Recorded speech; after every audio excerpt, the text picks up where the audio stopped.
낮에 주기도 기도하심으로 아침 예배를 시작합니다. 하늘에 계신 우리 아버지, 아버지의 이름을 거룩하게 하시며 아버지의 나라가 오게 하시며 아버지의 뜻이 하늘에서와 같이 땅에서도 이루어지게 하소서.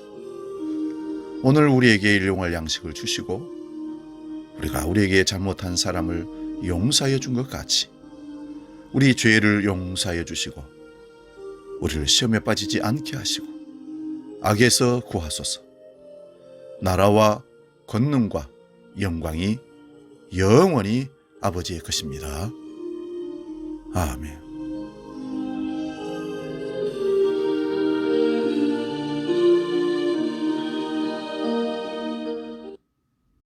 찬송가 429장 세상 모든 풍파 너를 흔들어 함께 찬송합니다. 429장입니다.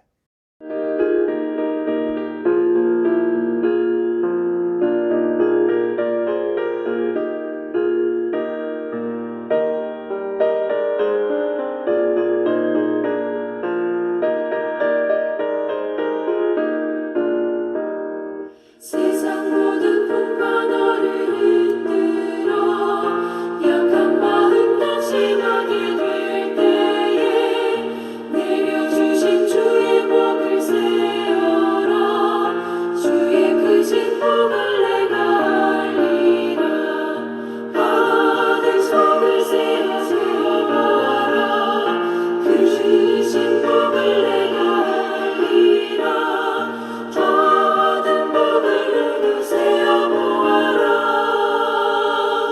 주의 크신 복을 내가 알리라. 세상 근심 걱정 너를 누르고 십자가를 등에 지고 나갈 때 주가 네게 주신 복을 세어라. 두려움 없이 항상 찬송하리라. 받은 속을 세어보아라. 크신 복을 내가 알리라. 받은 복을 모두 세어보아라. 주의 크신 복을 내가 알리라. 오늘 아침 우리에게 주신 하나님의 말씀은 신약성경 마태복음 5장 13절에서 16절까지 말씀입니다. 신약성경 6면에 있습니다. 마태복음 5장 13절에서 16절 봉독할 때에 살아계신 주님의 음성을 들을 수 있기 바랍니다. 봉독합니다. 너희는 세상의 소금이니 소금이 만일 그 맛을 잃으면 무엇으로 짜게 하리요? 후에는 아무 쓸데없어 다만 밖에 버려져 사람에게 밟힐 뿐이니라. 너희는 세상의 빛이라.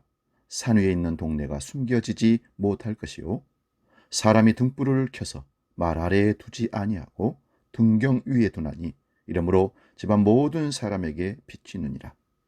이같이 너희 빛이 사람 앞에 비치게 하여 그들로 너희 착한 행실을 보고 하늘에 계신 너희 아버지께 영광을 돌리게 하라. 아멘. 오늘 봉독한 말씀으로 세상 속 그리스도인, 이런 제목으로 빛과 은혜를 나눕니다.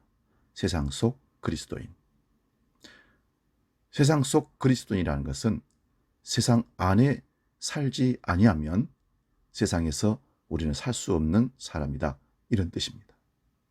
하나님의 나라의 백성으로 살아갈 때 우리는 우리의 살아가는 장소가 세상임을 분명히 성경에서 우리에게 확인해 주는 말씀입니다. 예수님께서 무리를 보시고 산에 올라가 앉으시니 제자들이 나왔다 했습니다. 예수님께서 산에 올라가셨습니다. 그곳에서 예수님께 나온 제자들에게 말씀을 가르쳤습니다. 하나님의 나라의 백성으로 살아가는 법에 대해서 가르치신 것이 바로 산상수훈, 산상보훈이라는 마태복음 5장, 6장, 7장을 말합니다. 그 중에 오늘 한 부분인 소금으로 빛으로 살아가라고 말씀하신 한 대목을 우리가 본문으로 삼고 말씀을 상고합니다. 소금과 빛으로 살아가라고 할 때 중요한 장소를 우리에게 가르쳐 줍니다. 어디에 소금이며 어디에 빛이라고 말합니까? 네, 세상의 소금, 세상의 빛이라고 우리를 정해 주십니다. 말씀을 듣는 장소는 어디입니까? 산입니다. 말씀은 산에서 듣지만 살아가는 것은 어디에서 살아가야 합니까? 예, 산 아래, 동네, 세상에서 살아가야 합니다. 여기서 산은 어디일까요? 예수님께서 오르셔서 제자들을 가르치셨던 산은 단순한 산이 아닙니다. 정말 중요한 의미를 가지고 있습니다. 말씀을 받는 산이라고 하면 여러분은 어디가 생각이 나십니까? 구약의 시내산입니다. 출애굽한 이스라엘 백성들은 그들이 속해 있던 애굽이라는 곳에서 부름을 받아 시내산에 도착을 합니다. 그 산에서 하나님은 하나님 백성으로 어떻게 살아야 할지를 가르쳐주는 율법을 받게 되지요. 시내산에서 말씀을 받았던 것처럼 오늘 예수님은 산상수훈을 산에서 제자들에게, 무리들에게 말씀을 전달하고 있습니다. 애굽에서 태어나서 애굽에서 자랐던 이스라엘 백성들이 애굽 사람들과 구별될 수 있는 다른 점이 있었을까요? 없었습니다. 하지만 시내산에서 하나님의 말씀 받는 순간부터 그들과 애굽 사람들은 분명한 차이가 납니다. 그들에게 말씀이 임하셨습니다. 놀라운 경험을 합니다. 말씀이 우리 가운데 임하셨을 때 이제 그들은 하나님의 백성입니다. 그들에게 이제는 가나안, 즉 그들이 들어가서 살아야 할 세상에서 하나님의 백성으로 살게 하십니다. 하지만 그들은 실패했습니다. 하나님을 버렸고 하나님의 말씀을 잊어버렸습니다. 불순종했습니다. 이제 하나님께서 실패한 그들에게 다시 찾아오셨습니다. 하나님의 아들이신 메시아 예수께서 오셔서 다시 산으로 제자들을 부르십니다. 그 산에서 다시 말씀을 가르치십니다. 하나님 나라를 가르치십니다. 이것이 산상수훈을 받는 그 이치입니다. 그렇게 실패한 그들에게 다시 하나님의 백성의 삶을 가르치시고 하나님 백성 삼겠다는 것입니다. 구약의 시내산에서 말씀 받았던 이스라엘 백성들과 산에서 제자들에게 말씀을 주시는 산상보훈의 예수님의 이 모습이 오버랩이 됩니다. 겹쳐진다는 말씀입니다. 오늘날 우리에게 하나님 말씀을 듣는 곳, 예수님을 만나 말씀의 은혜를 받는 곳은 어디입니까? 예, 우리가 같은 공간을 쓰고 있는 교회라는 장소입니다. 그래서 우리는 교회에 모여 하나님의 말씀을 배우고 세상에 나아가 말씀대로 살아가는 사람들입니다. 그래서 우리 삶의 중심이 교회여야 하고, 다시 말하면 말씀을 받는 곳이어야 하고, 함께 모이는 곳이어야 하고, 우리의 삶의 중심이 되는 교회를 소중히 해야 합니다. 그 말은 건물을 소중히 하라는 말씀이 아닙니다. 교회를 중심으로 우리 삶이 날마다 펼쳐 나가야 됩니다. 이스라엘 백성들이 광야 40년 동안 성막을 중심으로 동서남북으로 12지파가 텐트를 치고 삶의 방향을 정하고 움직여 갔던 것처럼 교회 중심의 삶으로, 말씀 중심의 삶으로, 믿음 중심의 삶으로 나아가는 것이 하나님의 백성들의 마땅한 삶의 자리입니다. 하나님 백성들은 교회에서 하나님 말씀을 제대로 배워야 합니다. 그렇게 세상의 소금과 빛이 된 우리가 가야 할 세상은 어디일까요? 소금의 맛이 필요한 사람들이 있는 세상입니다. 또한 어둠 속에 빛이 필요한 사람들이 있는 세상입니다. 소금이 그런데 맛을 잃어버리면 어떻게 된다고 합니까? 사람들에게 밟히게 됩니다.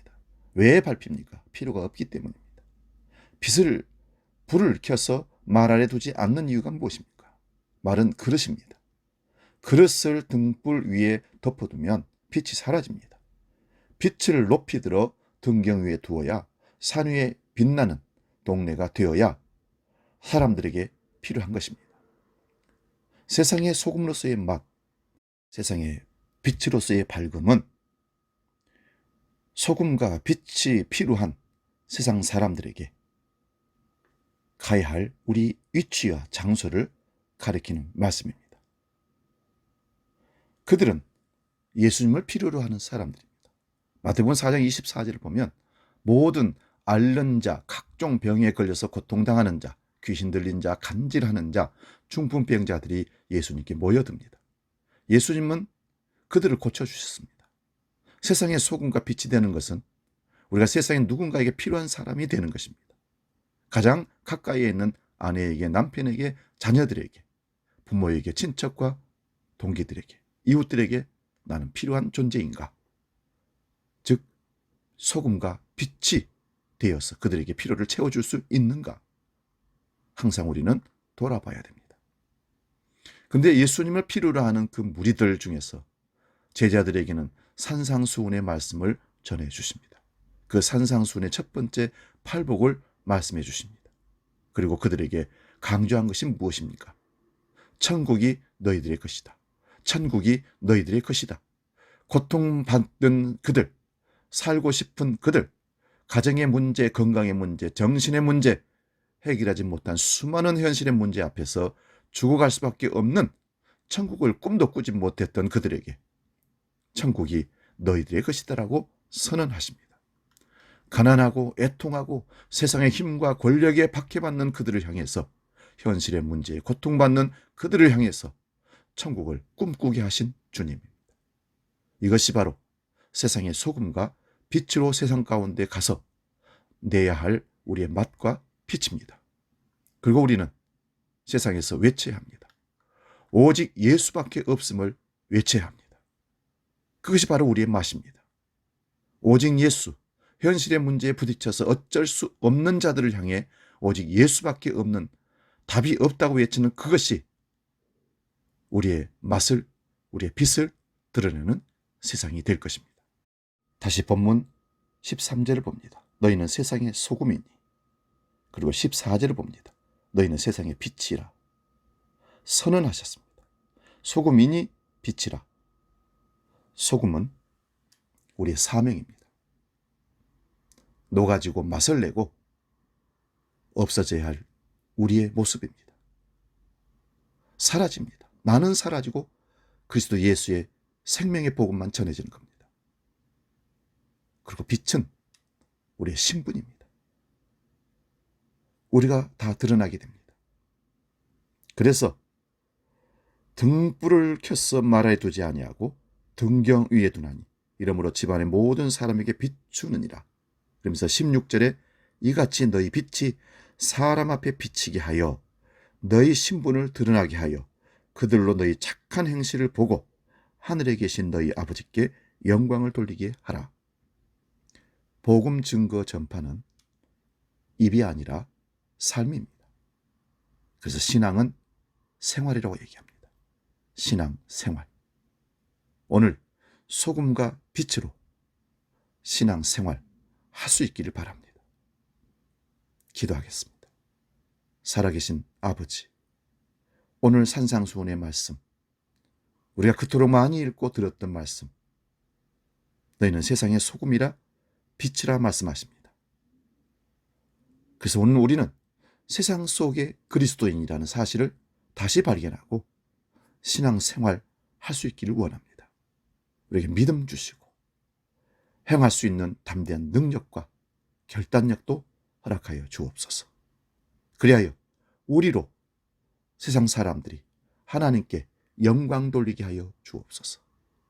이제는 우리 주 예수 그리스도의 은혜와 아버지의 크신 사랑과 성령 하나님의 도우시고 보호하시고 인도하시는 크신 역사가 모든 믿음의 백성들 머리 위에 세상 속에 살아가는 그리스도인들에게 함께 하시기를 간절히 축원하옵나이다.